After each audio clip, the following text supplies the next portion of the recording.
You ask Tiger to solve. This deals with linear equations with one unknown.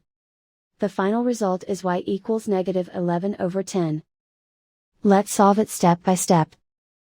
Simplify the expression. Expand the parentheses. Simplify the arithmetic. Expand the parentheses. Multiply the coefficients. Simplify the arithmetic. Group like terms.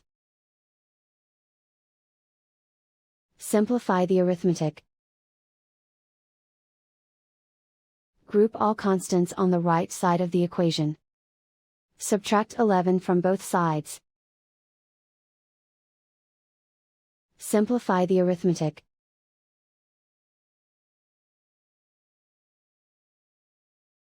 Isolate the y. Divide both sides by 10. Simplify the fraction. And so the final result is y equals -11/10.